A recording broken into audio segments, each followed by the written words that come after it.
All right. Well, we are up and running. It looks like here this evening. So what I'm going to do as people start to kind of filter in here is just start a video that's kind of just previewing the conference that we're going to have coming up in June in San Diego. So I'm going to go ahead and run that again as people filter in, and we'll just get you ready for this awesome webinar we're going to have. Okay. Welcome.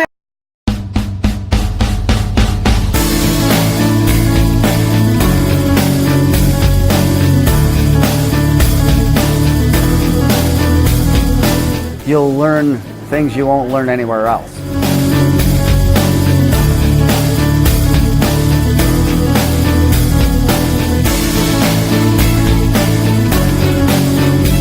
Every physician interested in integrative medicine should come to SOPMed because of how much they learn in such a short period of time. It's a great conference with great presenters and great exhibitors.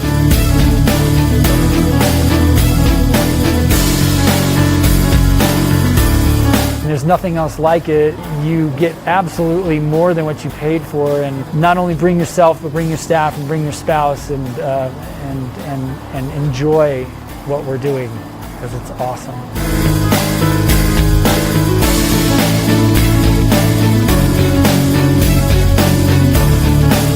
You guys have been phenomenal, and I feel at home. It's been feeling really comfortable, and it's been great.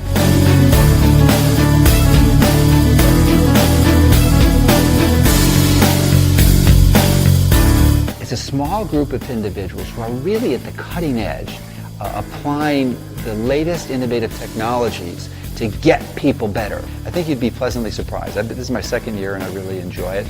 There's some really leading thought leaders in natural medicine here that attend. So it's a really fun group, and I hope you consider it.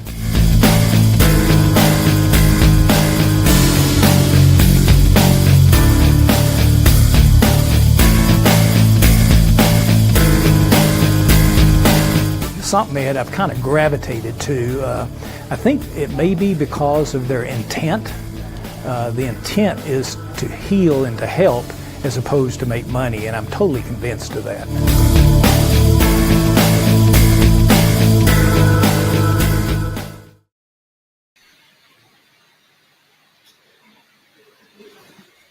Okay. Well, thank you. My name is Jonathan Lau. I am with SOPMed. I'm also with O3 Vet, so kind of a dual interest here. I want to thank everybody who's come this evening to be a part of this webinar on veterinary ozone and cancer. We have a very special guest with us this evening, Dr. Marlene Siegel. First of all, I have my Spartan cup here, so I am in Michigan. It's raining outside. It's not very beautiful. Everything's cloudy. How is it down there in Florida? Absolutely gorgeous. Sun was out. Beautiful day. Sorry. Yeah, no. That's great. You know, it makes us enjoy the days more when we actually get those days here in Michigan. So, but I don't want to take a lot of time here at the beginning with an intro. What I'd like to do is just say thank you, Marlene. Marlene's a good friend. She's a great doctor, and she's really started to be a huge advocate for veterinary ozone therapy, and that's a huge blessing for me and for many other veterinarians. In fact, I just want to mention before we get going that we're going to be down at the AHVMA conference as well. In this fall, and Marlene's going to be lecturing on ozone therapy there. We're going to have a class on ozone therapy there prior to the conference. Now, if you didn't see the intro that I just played, we also have an upcoming conference. Marlene, Dr. Siegel is going to be out there as well in San Diego here in June. We have a basic veterinary ozone class, and we have an advanced veterinary ozone class. They're both going to be really amazing classes. The advanced one, the first time we've ever done this, we're going to have a prolozone class on prolozone injections. We're also going to have a time that's basically a veterinary ozone summit for people. We're going to be a moderated discussion between Ozone veterinarians on a lot of different topics. We'll have some very brief presentations that will stimulate conversation. So I'm really looking forward to that. But with that said, Marlene, why don't you just go ahead and introduce yourself briefly, and then we'll get going on our presentation. Alrighty, so this is me. What I wanted to offer to people, if as we go through this presentation, you want to learn a little bit more about the steps that I'm going to be teaching you, you can go to holistichealingvet.com and you can download this book for free. And the Evolve Raw site is the raw food that I've just launched if you are interested in learning a little bit more about that. So what we're going to cover tonight is, what is ozone? We have a lot of discussion about it, and there's a lot of people using it, but I want to give it to you in a way that you're going to be able to explain it to your clients. Not too scientific, but where they can really get it. And why is it effective with cancer? We're going to cover a little bit of the pathophysiology of that. We're going to talk about the various methods of application of ozone, and of course, how to restore the mitochondrial function, which is one of the key things that we are able to do with ozone. So who am I and why should you listen to me? Well, we all have those moments in time where we are pushed out of our comfort zone.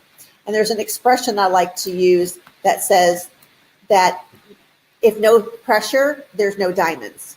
So I want us all to realize that we have a tendency to want to stay in our comfort zone. But on the other side of our comfort zone is this infinite potential to do amazing things in our life. And that's what I really want to encourage everybody to be thinking about as we go through this presentation. Where is your comfort zone, and how can you put a little pressure on that to bring out the best in who you are? So I was trained as an allopathic veterinarian, just like all of us were. We do all the standard things. I had that same Western philosophy, and we had the pill for the ill. And I was practicing for almost 15 years before something happened that really changed my view of the world. We started showing horses, and this is my youngest daughter on our horse Lily. They were an amazing team, horse and rider, not just winning at all levels, the local, regional, and national levels, but they were also best friends. And then there was that show where something went very, very wrong. And what happened was Lily was in lineup with my daughter on board, and she'd had some issues in the class. We didn't think it was serious. And the trainer and I both saw that she started to shake her neck like something was attacking her. And as the trainer reached her hand up to fix it, the horse reared in the air. The number one cause of rider's death when a horse rears in the air is falling over and crushing the rider. And no one had taught my daughter to just bail, let go, and get off. So here she is literally dangling from the reins. And without the horse's ability to recover, she was literally pulling this horse over backwards. And what the horse ended up doing was, and it was truly a miracle, is she squatted on her left hind leg and was able to push herself as hard as she could to the right while she's being pulled over backwards. And in doing so, she actually missed my daughter by millimeters. When the horse fell over, we really couldn't see whether or not my daughter was alive or not. As Lily recovered her breath and got to her feet, Demi still wasn't moving. So I'm running over, I jumped the railing and I was running towards her, and thank God the only thing she hurt was her pride. But that wasn't the end of the story, because at home she had a few more incidences where the horse started having this neck problem. And when I had equine veterinarians come out to check her out, they said they didn't know what was wrong with her, but here was the bottom line. She wasn't safe to ride, and she would never be shown again. And it was those words that made me really feel what our clients and our loved ones must feel when we're told, I'm sorry, there's nothing more that can be done. That was not an acceptable answer for me. And it was that impetus that pushed me to where I am now, because I said, just because they don't have the answer doesn't mean the answer isn't out there. Yeah. So for me, it was my desire to repay this horse for saving my daughter's life. So I started into alternative medicine. Here's the good part of the story. 5 months after being told she would never be safe to ride again, This beautiful little duo went on to win the Reserve National Championship at Youth Nationals, which is the most prestigious youth show in the entire United States, the best riders in the entire country. Wow. And they went Reserve National Champions. So don't ever, ever, ever let somebody tell you, a loved one or your patient, that there's nothing more that can be done. I'm not saying every outcome is going to be the one we want, but I'm saying that there's always something that we can do. That's my encouragement. That's awesome. Yeah, never give up. Marlene, let me interrupt you real quick because I forgot to tell people something, and I want them to know first of all, as we go through this webinar, you're going to hear some really neat stuff from Marlene, and you're going to have some questions. So my job really with this webinar is to be quiet for the most part, but I'm also going to ask Marlene your questions, but you're able to type those questions in, and I see a number of you have already started to type into the chat bar on the side there. I see Tina Aiken, Francesca, Monica, nice to see you, Cheryl, a lot of names I know, Caputo, Marge Luter, Randy Arnson. So thank you guys, and a number of others who are here. Thank you guys for being here this evening. But if you do have questions at any time in this webinar, make sure to type them in there. Don't hold it to the end. All right. So please ask questions, because that's what we're here to do, is to help everybody really get this. So, we're trained in Western medicine, and we have a lot of tools in Western medicine. And I am an integrated veterinarian. I'm not 100% over the other side of the fence. So I think that good medicine means having an effective toolkit. And with an effective toolkit, you have the best outcomes. Alternative medicine, including ozone in that category, is what we can really expand our capacity, where we don't have to tell people there's nothing more we can do. When you have more tools in your toolkit, there is nothing that you're not able to at least address. Mm-hmm. So I graduated from the University of Florida, and we had Uncle Mikey Scher was my favorite mentor. And Uncle Mikey had these maxims. And now remember, I graduated in 1985. And his philosophy was no one should ever die without the silver bullet. And he was talking about steroids, of course. And his other motto was treat for the treatable. But we now have my motto, which is treat the underlying cause of the disease and the problems go away. And ozone is going to be one of those silver bullets that are in my toolkit now, and I want to have it in yours as well. So let's talk about what ozone is. It has so many different functions. When I was doing my research for the talk coming up in September at the American Holistic Veterinary Conference, I have 3 hours of lectures. I had a lot of information I had to put together. And I was overwhelmed by the amount of data, by the amount of studies, by the amount of efficacy of what ozone does to the body. When we think of it as a machine, ozone modulates the immune system. It increases oxygen utilization and uptake, which we know oxygen is what fuels our cells. It increases the antioxidant enzyme systems, improves circulation, it's anti-inflammatory, antimicrobial, it detoxifies, it helps the lymphatics, and that is just the tip of the iceberg. Mm-hmm. The indications, there's almost no contraindication. There will be a couple that we'll talk about, and even then, I've used them in those contraindications and I've had no problems. But things from viral infections, bacterial infections, respiratory diseases, inflammatory conditions, circulatory problems, autoimmune diseases, and of course, cancer, which is what we're going to focus on today. Mm-hmm. Yeah, and I think that's really something people are really going to be interested in hearing at. So I look forward to getting to some of those cases too, and hearing about what you've seen. Okay, so stomatitis, gingivitis, it's used in dentistry, in eyes. I actually had an eye infection and I was putting ozone in my eye and it cleared it up right away. We use it for chronic ear infections. Some of the most severe ear infections I've been able to resolve without antibiotics, and I'll use ozone rinses, laser, and a silver product.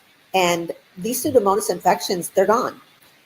We'll use ozone for viral and bacterial problems, autoimmune conditions. A lot of times we have reasons that we don't want to use antibiotics. I know we were trained to use antibiotics for everything, but truthfully, antibiotics are not our friends in every situation. They should be used prudently. we can use ozone in place of antibiotics, I would say at least 75% of the time. So I had a dog came in today that had a blowout diarrhea. We gave him rectal ozone as one of his treatments. Inexpensive, fast, easy, and he did so good just within a couple of hours. And then, of course, ozone potentiates acupuncture, homeopathy, chiropractic, and any other modality where you need to bring oxygen into the system. Methods of application. There are so many different ways that you can use ozone. Major autohemotherapy is where we take a volume of blood and we mix it with ozone. You can even do another procedure with it from there where you put it through UVB radiation, or you can just use it ozonated with the blood. Minor autohemotherapy, we take a smaller volume of blood, mix it with ozone, and we can inject it into sites, into cancer sites, into acupuncture sites. We've used subcutaneous fluids, ozone flush. Rectal ozone, of course, is one of my favorites because it's so inexpensive. We've done the prolozone we're going to be talking about, intra-articular. There is almost no limit to the ways that you could use this. I love putting it in bladders, by the way. We'll get to some of those cases. Great. Okay, so what is ozone and how is it made? This is the part that I really love to teach with clients because my clients, I find, are wanting natural things. They don't want chemicals. They don't want the pill for the ill. They want to know that it's a natural remedy. Well, ozone is made naturally by lightning striking oxygen in the stratosphere. So this is a natural formation on how we get ozone, which is the good ozone. It's a very powerful sterilizer, but it also has a short half-life, very reactive. It is different than the ozone that is made where we are breathing. This is where the UVB rays are hitting the nitrous oxide from the gas, the car emissions, and it splits it and it makes ozone, but that's a toxic ozone. That's not a healthy ozone. We're not going to address that right now, other than I would love to encourage all of us to do things that cause less pollution, which would therefore cause less of this. But we're going to talk about the beneficial stuff. I promise you this is the only slide that you're going to suck in your breath and go, what? But it's a really easy way to understand it. If you can see that, I don't know if you can see my cursor, but NAD and NADH, in all of these cellular pathways, they are driven either by NAD being reduced to NADH or NADH being reduced back to NAD. Here is the bottom line. NAD is the enzyme that we need and want to have really good cellular function, anti-inflammatory effect, and to turn on a lot of the pathways that we want. We talk about the NAD-NADH ratio, NAD on top, NADH below. When the ratio is higher, meaning we have more NAD, then we have a healthier cellular function going on. It drives the Krebs cycle to make more energy. All the positive things happen. When the NAD-NADH ratio goes down, it means that there's more NADH, and then these biochemical pathways slow down. We have less oxygenation. We don't have the good immune response that we're looking for to stay healthy. So this just recaps that. When we have a lower NAD-NADH ratio, the Krebs cycle slows down. We have a decrease in oxygen utilization, and that is not where we want to go. There's one more thing I'm going to be talking about a lot when we get to the Holistic Veterinary Conference, and that is NRF2. And it's a powerful protein that is in all of our cells, and it just lays there quietly until something switches it on. When it is switched on, it also regulates over 200 different genes. Very important for reducing inflammation. And what do you know? Ozone is one of the things that will turn on the NRF2 and activate it. I just listened to a webinar on Lyme's disease, and there was a Dr. Bob Miller, he's an ND, and he studied people who were sick. And he said the chronically ill people have several things in common. One, they have an excess of oxygen-derived free radicals, so they make a lot of the bad free radicals. Their antioxidants aren't balanced. They don't produce NRF2, and they have an excess of glutamate. Their glutathione pathways aren't working, and they aren't able to do autophagy. Autophagy is where we take cells that are no longer functioning, and we take them apart, we break them down, and then we scavenger the parts so that we can build up something else that is more productive. So autophagy is really one of the mechanisms that our bodies were designed to utilize in order to rebuild and replenish the body. But when we are unable to turn these pathways on, then we actually minimize autophagy, and we have all this inflammation and bad cells, and we can't seem to heal from that. So I want to share with you my 6 principles of healing. I use this format to treat every case that walks in my door. Number 1, we have to stop polluting the body, the mind, body, spirits. We just have to quit doing the things that are causing the diseases to begin with. I know that sounds kind of obvious, but we don't do that. We want to be able to still live a toxic lifestyle and expect things to change. Well, Einstein said insanity is doing the same thing over and over and expecting a different result. So number 1, we have to stop polluting the body, the food, and the water, in the environment. We have to make those changes. Number 2, we have to provide all the essential nutrients that the body needs to do its job. And that includes turning on things like NRF2 and increasing mitochondrial activity. Number 3, we have to heal the gut. We know the gut is the number 1 brain. We know that's where 70 to 80% of our immune system lives, in our pets as well. So we have to heal that gut, and we have to quit damaging it. The 4th step in my process is detoxification of all the organs of elimination. So we have the kidney, the colon, the lungs, the liver, the skin, and the lymphatics. Well, we know ozone affects almost every single one of those. And then we have to repair and restore mitochondrial activity. That's ultimately what our goal is, because if you are not producing enough energy, you are not going to be staying on this earth for very long. And then I worked with a lot of trapped emotions as well. So keeping this 6th principle in mind, we're going to move into how do we actually put it into use. So this is our first cancer case. This is Little. Little was a cat that was born in 2003. So at the time that I saw him, I think he was 14 years old. He had had this tumor removed 2 times before he came to me, but no one addressed the underlying causes. So this cat was still eating processed foods, was still drinking toxic waters, still had an environment loaded with toxins. And so this cancer just kept growing back. So the owner said to me, can you take the tumor out and can you try to make him visual again? I'm thinking, I don't even know there's an eyeball under there. So what do we veterinarians do? We just jump in and we go for it. So that was just another view of the tumor from another side to get a perspective. It was almost half the size of his head. It was daunting, to say the least. So this is where the tumor was growing. I have it marked, and I did find the eyeball, and it was functional. It was unbelievable. I used some herbal products to help kill the root of where the tumor cell was, and this cat was getting both major autohemotherapy, where we took his blood, ran it through, ozonated it, and put it back into him, and he was also getting ozonated saline flushes.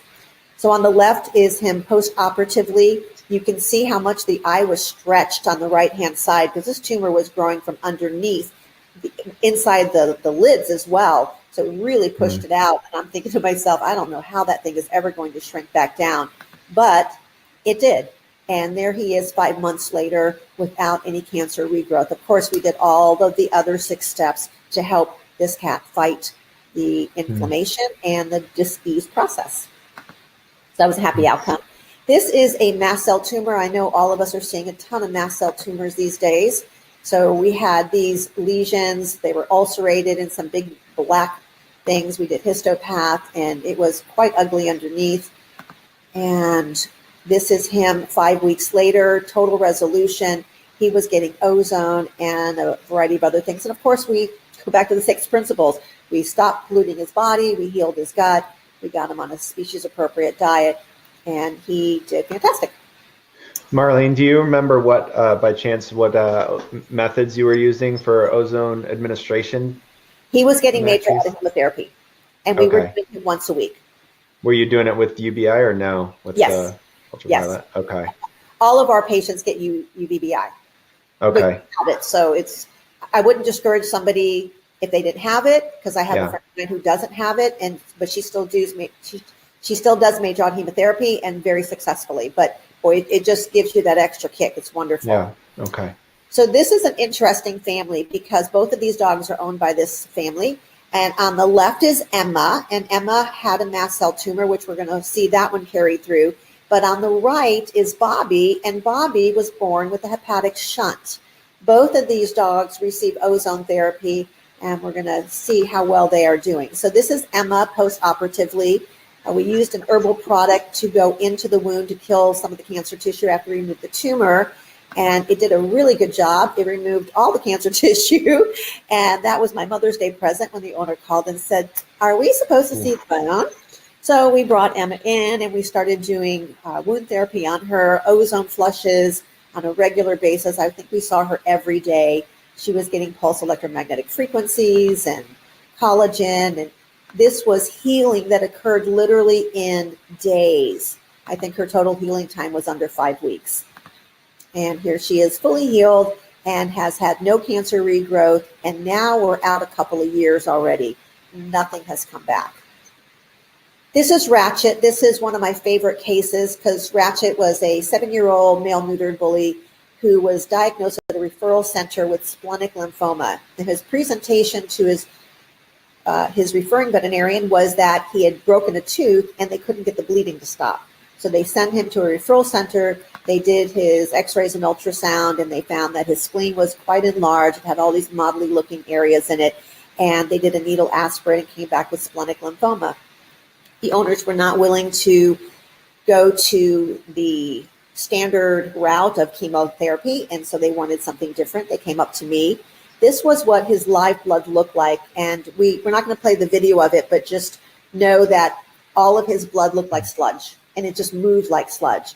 And that's a really important thing to see because those are red blood cells, and when they are covered up and over 80% of their surface area is not available to do respiration, these animals really can't get oxygen in and they can't get waste products out. So when I see live blood that looks like this, I know we have some work to do. This was him immediately following 1 hour in our pulse electromagnetic frequency machine, and we could see that the sludge was going away and the cells were just going into severe aggregation. It took us 3 weeks, and then we got his blood looking like this. And that whole time he was receiving ozone therapy and a variety of other things, and we could see his blood was getting better and better. But day 20, that was the day we all started crying because I knew we were going to have a better outcome. So that was his before at presentation, and that was him 20 days later. You can see there's a dramatic change there.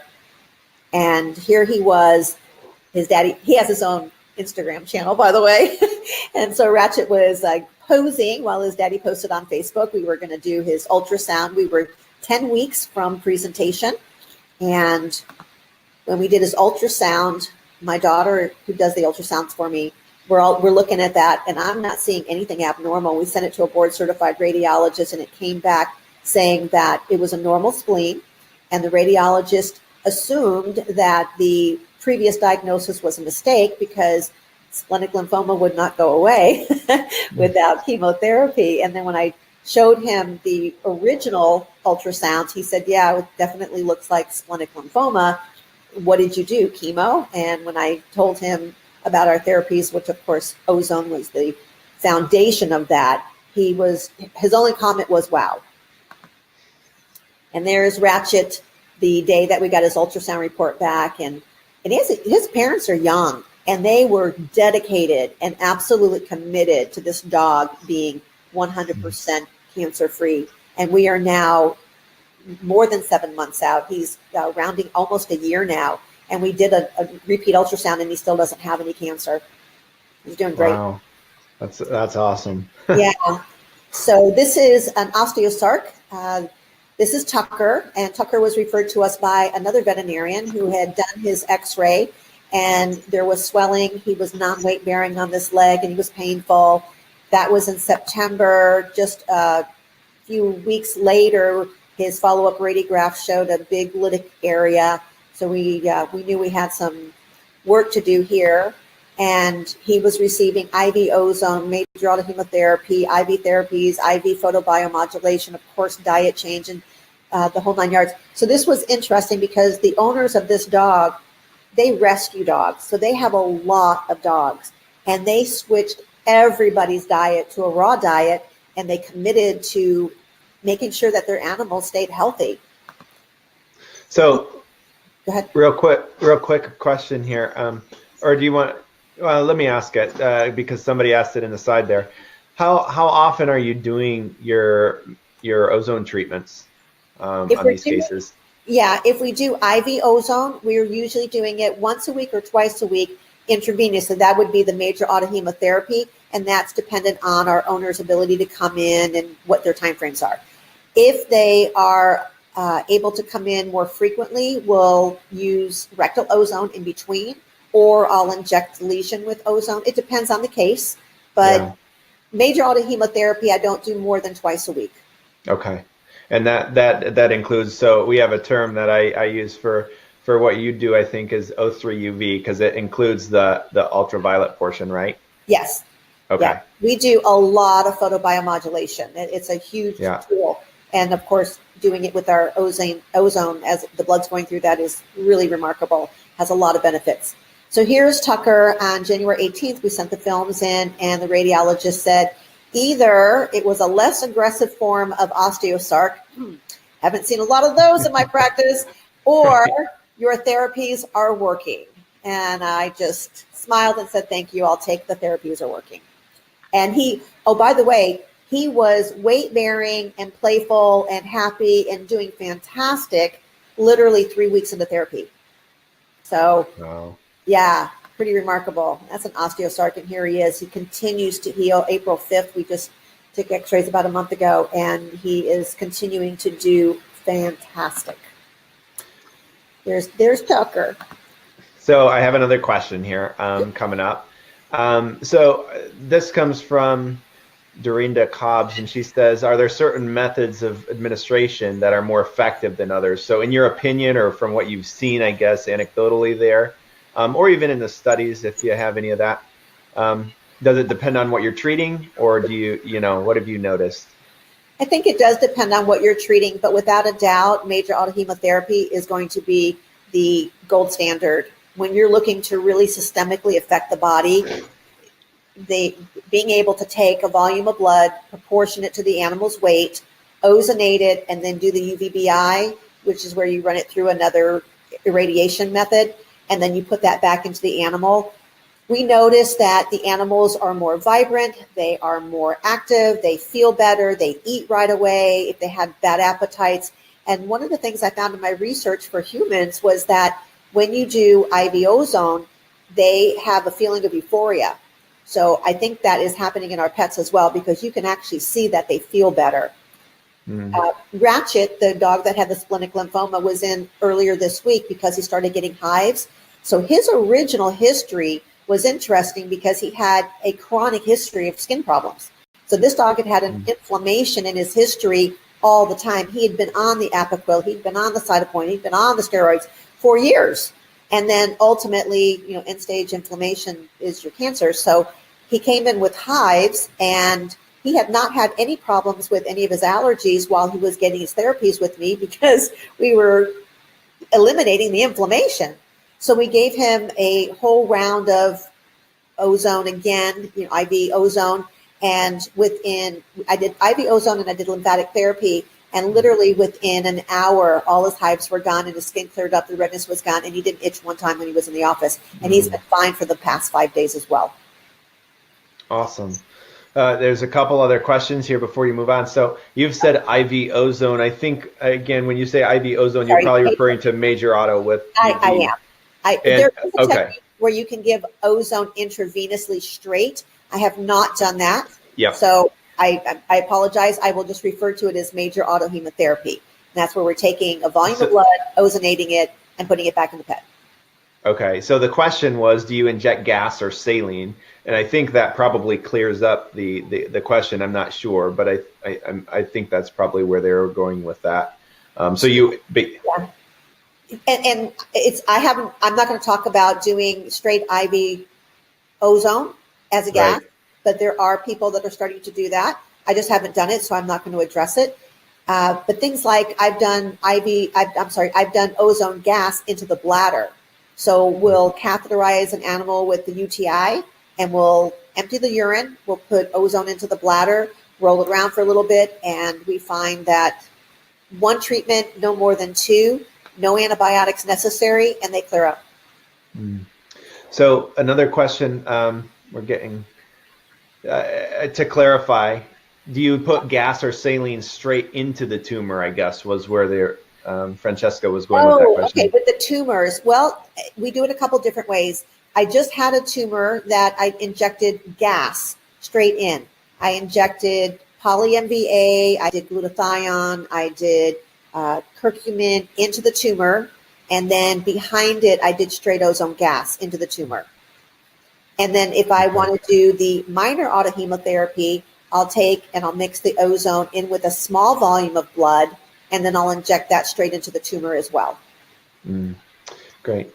So from another question here, what about bone cancer? Does rectal insufflation work? What does that work, and what kind of treatment times per day or week? So basically with bone cancer, what do you do? And then, treatment regimen. All right, go back to the 6 principles. You have a bone cancer case. Think of it as momentum.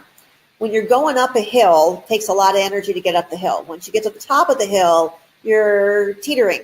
When you go past that tipping point and now you start heading down the hill, the longer you go, the more momentum you pick up. When you're dealing with any cancer, particularly an osteosarcoma or bone cancer, there is a lot of momentum going in the wrong direction. So it's not going to be one thing. Hello, Kitty. Sorry. It's not going to be one thing. This is Echo. He comes into every webinar. It's not one thing that actually fixes. It's the whole accumulation of all the tools that you're using. Yeah. And ozone is a huge part of that toolkit. Absolutely huge. I would say that I like my owners to do the rectal at home, and I do the intravenous. Rectal ozone for owners to do at home is so inexpensive and it's so easy that I would rather encourage them to do that part. I have a lot of people flying from all around the country. So when they're coming in, they have to go home with something because there's a lot of states that don't allow ozone. So I send them home with a rectal ozone machine, and then they're able to follow up with their treatments, and they come back to me and I do the intravenous. Good. So on that note, Kathy Backus actually asked, do you rent ozone machines to send home for dogs like the Chihuahua here? And I think you kind of answered that maybe a little bit. I do have a unit that I rent out, but most of the time, because they're not that expensive, I just encourage my owners to buy it. And I think it's because I'm so passionate about ozone, I think we all should be doing rectal ozone. Before I travel on a trip, if I have a lot of people around me getting sick, if I'm under a lot of stress, I'll do rectal ozone because I know it's going to be turning on those NRF2 pathways, and it's just going to be boosting my immune system, oxygenating myself. It's so powerful of a tool in a world where we have so little opportunities to do that. Combine it with some intermittent fasting, and getting off topic, but I do intermittent fasting for my patients as well, and we get them into a ketogenic diet. And then you add ozone on top of that. It is a fabulous, and if you really understand the pathophysiology of what we're doing, we're turning on these anti-inflammatory pathways. We're increasing autophagy so that we're breaking down bad tissues, bad cells, disease, mitochondria, non-functioning cells, and we're reusing those parts to build something healthier. Cool. So there's still a number of questions coming in. I think we'll put some of them off until a little bit later. I'm going to ask one more, and then we'll let you keep going with your presentation and maybe touch back on one or two more. But the last one for now, can you go into a little more detail about how you treat MCT with ozone? Well, for mast cell tumors, it's same 6 principles. We get them, you want the whole protocol, we get them on a raw diet. I use ozone intravenously if the major autohemotherapy, if they come in to me, I usually will do IV vitamin C, high dose vitamin C. We have our IV laser as well that we use, the photobiomodulation that you saw on Tucker. So they'll get ozone once a week, and then they'll IV, and then they'll have their other treatments between day 1 and day 2. So with major autohemotherapy and doing ozone, I was taught to not do it at the same time that you're doing high dose vitamin C. So we'll make sure there's a 4-hour gap in between the two. So if I do vitamin C in the morning, I won't do my IV major autohemotherapy until the evening. Okay. Does that make sense? And I'll do vitamin C 2 days in a row, but I'll do my ozone just one time a week. If the owners have a unit, then I'll have them do rectal ozone at home to complement it. Okay. Did that clarify that? Yeah, But I think so. But there's a lot of other stuff that we do for our mast cell. Right. It's not just ozone, and I really want everybody to think about your toolkit. You don't do surgery with one instrument. You have a whole lot of instruments, and you pick the one that's most effective, and sometimes you use more than one instrument when you're doing a surgery, depending on what you're doing. Think of ozone as your main tool in the toolbox, but it's not your only tool. You're going to use it to complement a lot of the other things that you're doing to affect the body's ability to heal. Mm-hmm. Yeah, great. Well, let's let you get on with some of your presentation here. I think you have a couple videos. Do you want to play those right now? Or yeah, let's go ahead and play this. I know our focus was, of course, to be on cancer, but I want you to see the versatility of what ozone can do, because there should not be a case that walks through your door that you can't find a reason to use ozone on. Okay. And when this little video plays, Pixie, what's going on with you, huh? Huh, baby? What's the matter? Pixie.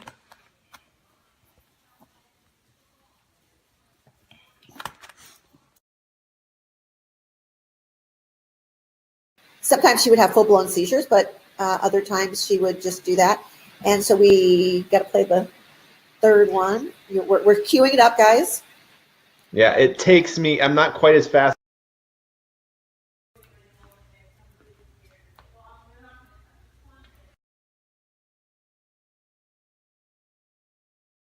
And you just had seen her a minute ago, just twitching. She couldn't walk without the twitching. And I'm going to replay that again.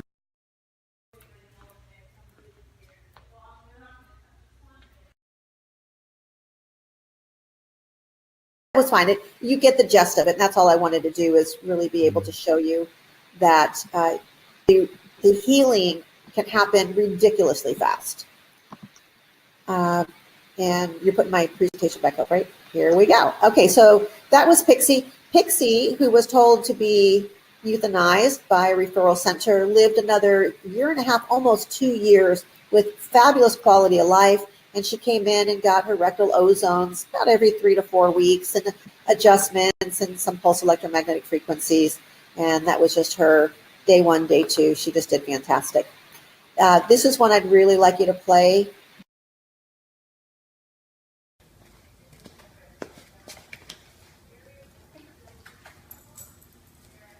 You heard the way.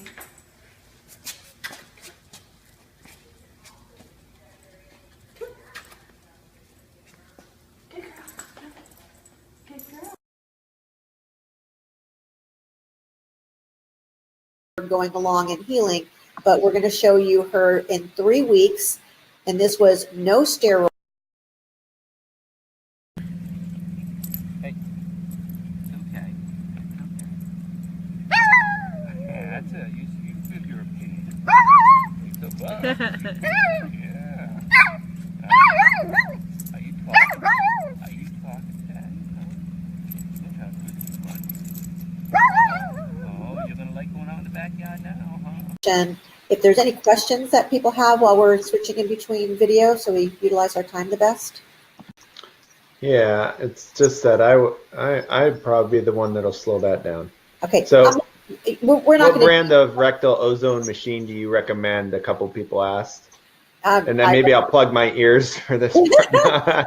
So there's really only 2 major ozone companies out there. O3 Vets is one, and then another one.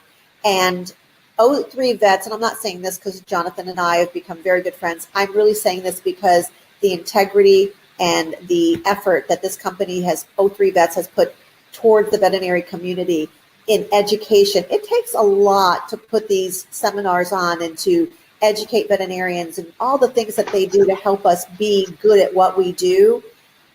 They don't charge for that. So I really want to encourage us to support companies like O3 Vets, who is out there teaching and educating and giving us the best equipment out there. But the support, that's what's so valuable. If you have a tool and you can't use it, it doesn't do you a whole lot of good. We're not going to play this just because each video takes so long to queue it up, but Sammy on the left was paralyzed just like we saw the dog a moment ago, and they were told by the same referral institute to euthanize. They said that Sammy had lymphoma in her spine and she would never recover. Owners weren't ready to say goodbye. They brought her in. We agreed to give her 1 week, and if she didn't make any progress, we would say goodbye. Well, in 4 days, Sammy was able to walk and use the litter box. She kind of walked like a crab. And by 4 weeks, she was functional. And we are now almost pushing 3 years down the road. Sammy's turning 18. And she got, now Sammy was not a nice kitty. So when we treated Sammy, Sammy had to be asleep. And so she got treated once a week, and we did everything we could while she was sleeping. She got her acupuncture, she got her ozone, she got everything. And she just recovered so beautifully and has not had any relapses whatsoever. She's doing fantastic. This was a great case that just came in. This dog had a real chronic history of skin problems, GI problems. He was a rescue. You know, these bullies have all kinds of health challenges. And if you'll go ahead and queue up that video.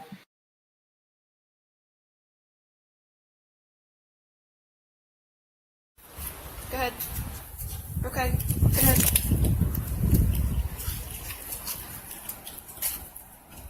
Go ahead. You want to pee? Go ahead, you want to pee? Come on, let's go this way.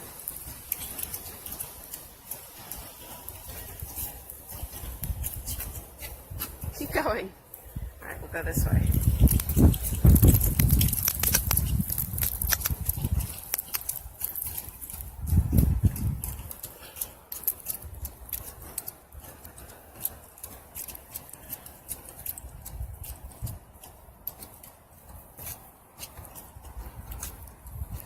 Be. And I said, you know, we're going to do something different. We're going to focus on the inflammation. We're going to get him on a better diet. And that's what we did. And that's his picture 3 treatments later. He had a normal head. His head tilt went away. The nystagmus went away. And we only treated him 3 times. So he had major autohemotherapy and just a variety of other stuff. If anybody wants the details on how I treated my cases, I'm happy to share them. I just don't think this is a appropriate opportunity to go through the details. But again, ozone was the #1 thing that we did. And because he did have some inflammation in his ears, we also did ozone flushes. So we took ozonated saline. We have a bubbler. It's like a flask, and we bubble ozone through the saline, and then we use that to flush his ears. Awesome.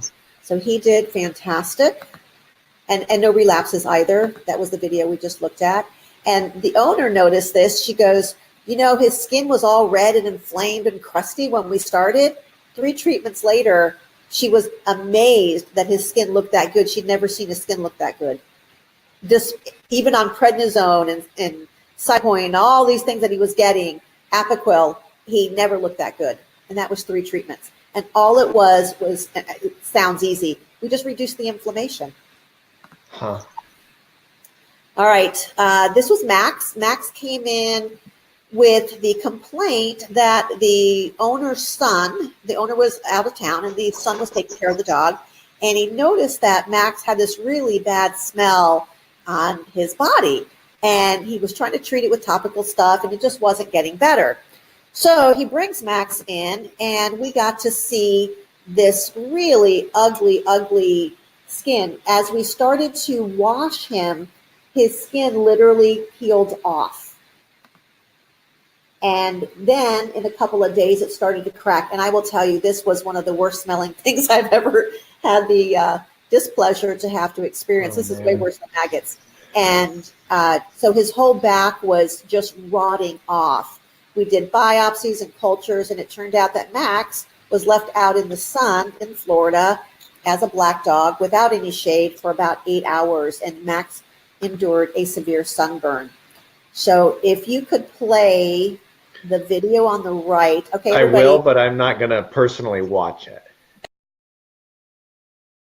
What is today's date? August 27th. This was the whole back area that is just peeling up and off.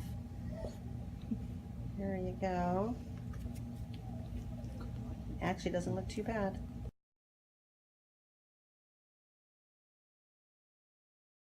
Exit that one. Yes, you can exit that. All right. And we'll go back That's not to my favorite. how quickly he healed. But he got rinsed with ozonated saline every day. And so here he was on August 31st, September 7th. After September 7th, he went back to Georgia, and his healing was a lot slower, but he ultimately did heal. And here we get to see that he has the state of Florida on his back. We thought that was kind of cute. All right, so that was Max fully healed. Prolozone is something that you're going to be teaching at the SOPMED conference, and I'm going to make a plug that everybody who is interested in doing ozone, take the time to go out there. Your learning curve is extremely short. It's super easy. All you got to do is experience it a couple times, and then you just see your cases coming in the door, and if you think there's inflammation involved, you pull out your ozone tool. It's just that simple.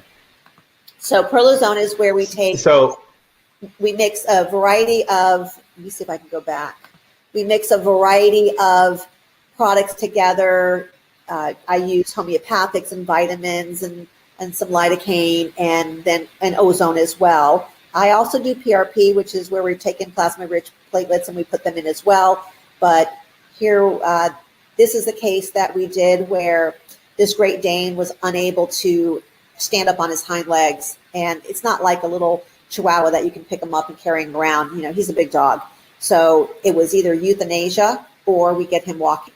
We injected both of his knees and he literally walked out of the office. It was the wildest thing to watch, how he just felt that much better. And he did great for a really long time. We ended up doing him one more time after that. And then he ultimately ended up with cancer and we said goodbye. This is a cruciate. Did you get the second video I sent you of him? Yeah, let's see what we got here. So if you play this video, he's a three-legged dog. He's a typical cruciate. This dog had been three-legged for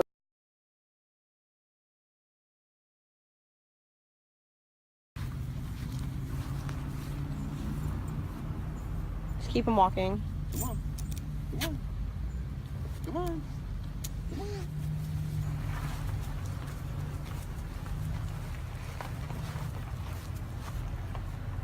queuing up his post video, I want to make a comment that for a lot of our owners, they can't afford to go through cruciate surgery. And the very first case that I had where Okay.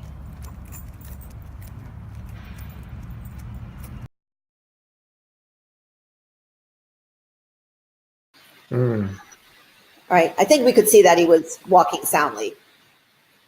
That was one very, very happy owner. So, a question: what's the basic charge? Schedule, or how much would an ozone treatment cost for a lot of your clients there?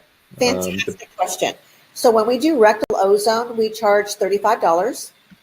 And when we do major autohemotherapy with our UVBI, we charge $130, and that includes the catheter. Takes us to do a major autohemotherapy. Our cost is, of course, we have our ozone machine and we have our bags, which I think, Jonathan, you could attest to what is the cost, our cost when we do a treatment.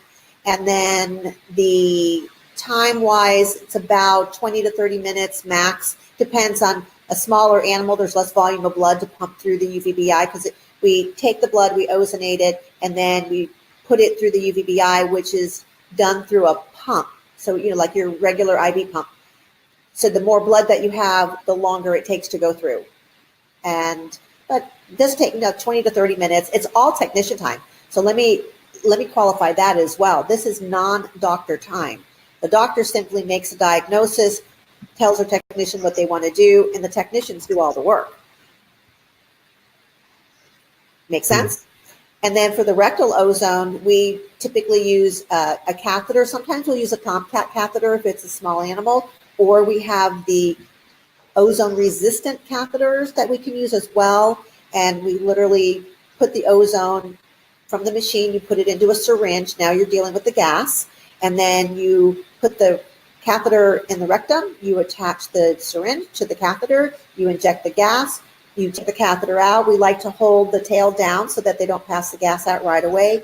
Hold it there for 2 to 5 minutes, and you're done. That's as easy as it is.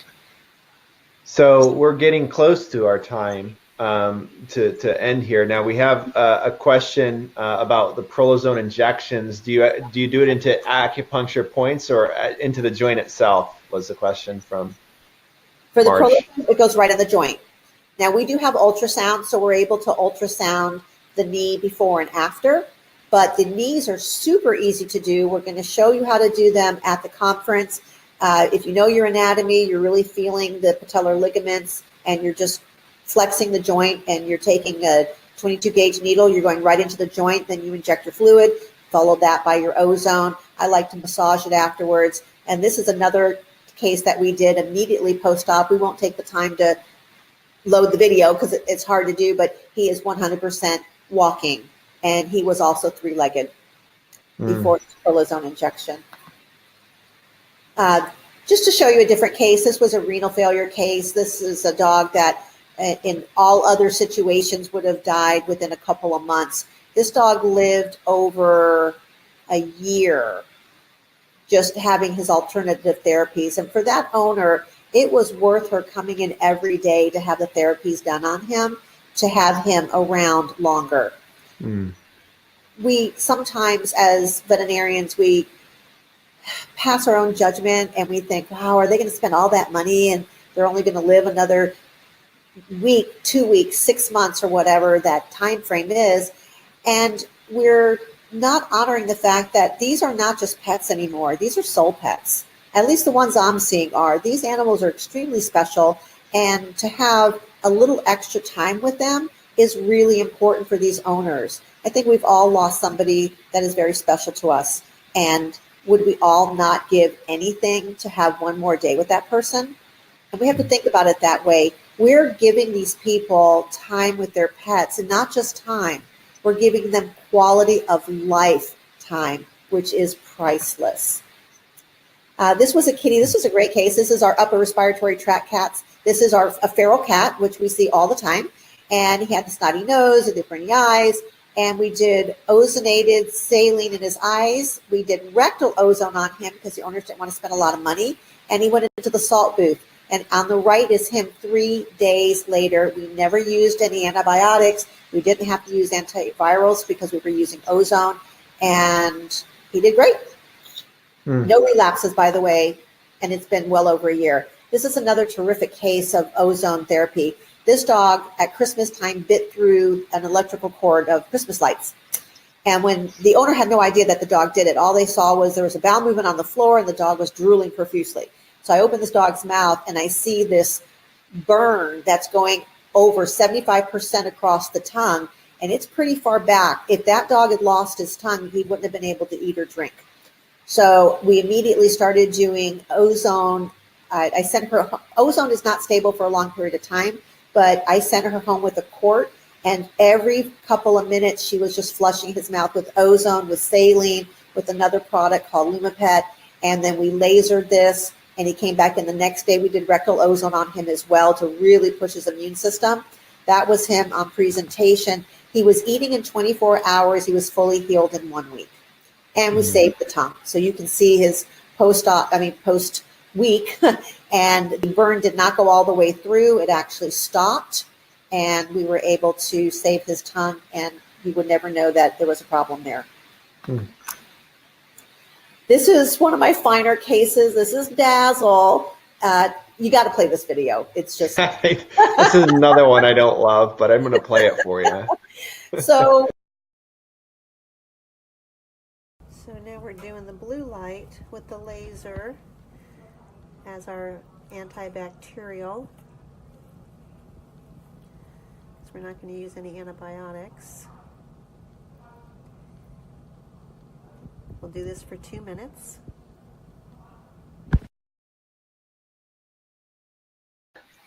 Okay. Okay. So Dazzle presented for a maggot infection. The owner thought that it was hopeless, and they really brought the bird in to euthanize her. And she was a family pet. This bird's been around that family for a really, really long time. So she wasn't leaving on my watch. And we ended up doing laser therapy, ozonated saline flushes 2 days in a row. And we did silver flushes and we did laser. What was really remarkable is that 24 hours later, this massive maggot infection was totally gone. 24 hours. When I lasered her and did her ozone flush the second time, there were no maggots. And the owner said, but she's not eating. And I looked at her and I said, didn't you tell me she was eating the maggots every time they fell out? This bird had had more protein than she probably had her whole lifetime just from the maggots. But she's all fully healed and recovered, and there she is getting her laser therapy. That was her ozone flush and Luma and silver. And the owner did a little sitz bath with her at home as well. And in 48 hours, she had healed tissue. I mean, just the healing rate is so remarkable. Not that we all haven't had maggot cases that get better, but it was the rate with which this bird recovered and was eating and happy. A couple more cases, if we can slide them in. This was Abby. Abby was born with a liver shunt as well, like Bobby. Only when we sent Abby up to the University of Florida to have a potential surgery, she had no hepatic vein. There was nothing to do surgery on. Here's what's so profound about her case. The University of Florida told the owners that Abby would never thrive and that she would never do well and that she should be euthanized. Well, the owners weren't ready to do that. They brought her home. We changed her diet, put her on supplements. She comes in every month for rectal ozone. And Abby is now, 3 years later, thriving, happy, runs around, flips over to show you her belly, happiest little dog you've ever seen. And she is a miracle case. So I have 2 hepatic shunt cases that are doing fabulous way down the road now. We're talking well over 1 to 3 years each, and they're just getting ozone and good diet and supplementation. Awesome. I think this might be one of our last cases. This was a dog that was having neurologic signs. The owner was told she had a brain tumor. She was a show dog from Busch Gardens, and this was her trainer who had adopted her when they retired her. Well, all I saw was inflammation. So I started targeting the inflammation. In 10 days, we did IV ozone. In between, we did rectal ozone. And in 10 days, we had a normal dog. She started to thrive. We put, of course, on a species-appropriate diet, and she did great. Oh, one more really cool case. And this is something we all can relate to as well. This is allergic dermatitis. We see them all the time. Holly is a Great Dane that had been to multiple veterinarians, was on more antibiotics than I can imagine, all of the anti-inflammatory drugs you can imagine, and she would get a little bit better, never cleared up, and the owner had just spent thousands of dollars and was at her wit's end because the dog was ridiculously itchy as well. We biopsied, we made sure we didn't have any other underlying diseases. The workup on this dog was $1,000. Blood work, biopsies, cultures, histopath. I was not going to be the next veterinarian who missed the diagnosis. And this is her 3 weeks later. Just changing her diet off of processed foods, she stopped itching within 48 hours. And here she is fully cleared up in literally 3 weeks. And I think that brings us to our ending. And I hope I've inspired you guys to think about your cases. Everything from allergic cases, skin problems, ear infections, cancers, and everything in between, GI. There's so many applications that we use ozone to reduce inflammation, and that should really be the foundation of our practices. Let's target the inflammation, let's reduce the inflammation, give the body the things it needs to heal, and let it do what it knows how to do. Thank you so much, Marlene. Now, we have a couple questions, and we're going to be done real quick. A couple people asked about a machine. Marlene was nice enough, and I think Monica Tureen was also nice enough to say to promote O3 Vets. Now, there are a few other companies out there who do ozone therapy and who provide ozone equipment. Longevity's one, Promo Life's another. If you look them up, you'll find them quick. But we are the only one that is focused on veterinary ozone. So I think that's one of the real perks. So this is the machine we sell. It's just a really simple one, on-off button. I happen to have it sitting here because I use this at home. So this hummingbird was sitting on my shelf, but that's there. So if you're interested or you need help with that, you give us a call. This will be available to rewatch, so you can share this with friends as well or colleagues who would be interested. We'll send a link out. It'll be on our YouTube channel by tomorrow.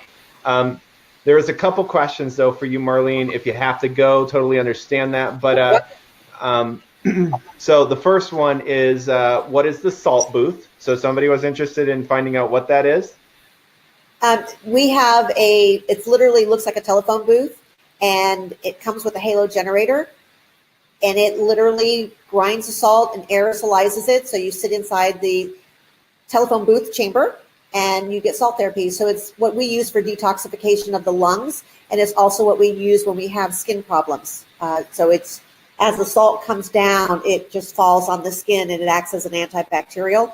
And when the animals are breathing it, and we let our owners go in with them to the salt booth because it's a 10-minute therapy, and it acts like a scrub brush for the lungs, and it cleans off all the mucus and garbage that lines the ciliary bodies and the sinus passages.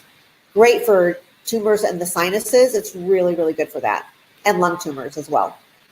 Great. Cheryl asked if it's important how far a rectal catheter is inserted, and I'll just answer that real quickly. Basically, Cheryl, with the rectal insufflation, we recommend like a couple inches typically of insertion into the anus, because you want to get it as close as possible to the portal vein so that that's absorbed, if possible, there, and then move throughout the body. So that's the typical recommendation we'll give. I don't know if you have anything to say on that, Marlene, or not. Yeah, for our small animals, we do use the Tomcat catheters. They are not ozone resistant. So I would use them one time and then don't try to use them again, because ozone will corrode them and dissolve them, and then they get yucky. So for your cats and your small dogs, the Tomcat catheters are just plenty big, and they're easy to put in. For our larger animals, you guys have it's a ozone resistant, longer catheter, and it's a little wider diameter. And those are great for, and that's what I use. They're just bigger catheters, but you don't have to go in very far. You just have to go in that couple inches, like Jonathan said. And then I like to hold the tail down. The other thing that I would recommend on rectal ozone is, ideally for the owners when they're doing it at home, tell them to do it after the animal has evacuated the colon. So after they've had a bowel movement is ideal. Because if you're putting it in and the colon is full, it's going into the fecal matter and you're not really getting as much absorption. So one caveat would be, if you don't have that option, do an enema. Clean out the colon and then do it. Yeah. Yeah, and just a side note too, the diameter on the rectal catheter, are the newest ones that we have are actually smaller now too, so it helps out a little bit. One other question for TCC: would you fill the bladder with ozonated saline? I would just do ozone gas straight into the bladder, and it stings. The very first time we did it on a cat, it was awake, and we just did ultrasound guided needle aspirate and we tried to put the ozone into the bladder while our needle was in there and the cat was awake. We did get some in and it did fix the problem, but our cat left the room. So I would highly suggest, if you're going to do it that way, because sometimes it's hard to catheterize our female cats and dogs.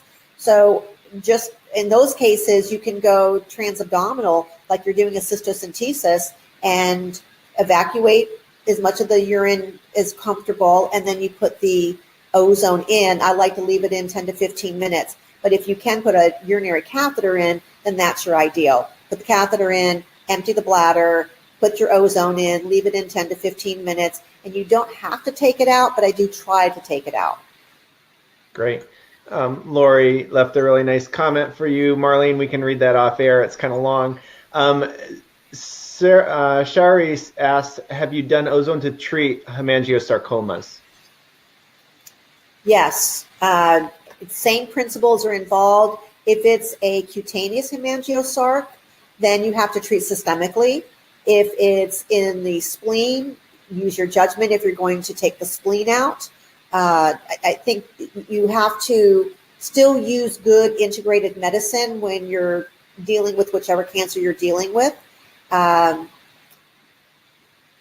yes, the principles are all the same. If you have a bleeder, if they are actively bleeding, that's the one caveat that you need to be cautious around using intravenous or major autohemotherapy, ozone, and even high-dose vitamin C. But having said that, when I get my guys stable, we use Unibial to control the bleeding, and I found that we can still sneak it in there, and they do really well. Yeah. Okay. Let's see. I think we're certainly out of time. One more question here. What concentration of ozone gas and what amount do you use for TCC?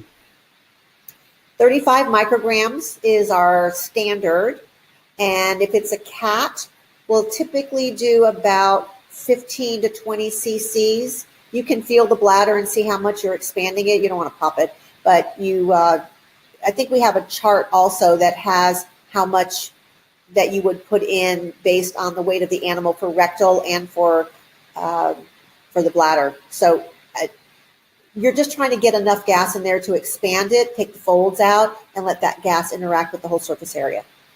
Well, one other thing that you'll notice if you do the ozone in the bladder, especially of an animal that has a lot of inflammation in the bladder, they will pee bright red blood. The first time I did it and I saw bright red blood come out, it was a little freaky, but then after that they healed up beautifully. So it was just taking off those layers of abnormal tissue. Great. Great. Well, thank you so much, Marlene, for your time. Thank you, everybody, for hanging in there with us this evening. And we're going to, if you have other questions, you're welcome to email them to us, and we can respond to you that way. Hopefully look forward to seeing some of you in June in San Diego, or if not, in Nashville in, is it September. October? September. September. Yeah, September. So, all right, that's it. Any final words, Marlene? Ozone, easiest tool, least expensive, shortest learning curve, and highly, highly effective. Please really consider adding it to your toolkit. You will not be sorry. It's one of the most profound therapies that you can include in your practice. Awesome. Great last words. Have a good night, all. Bye.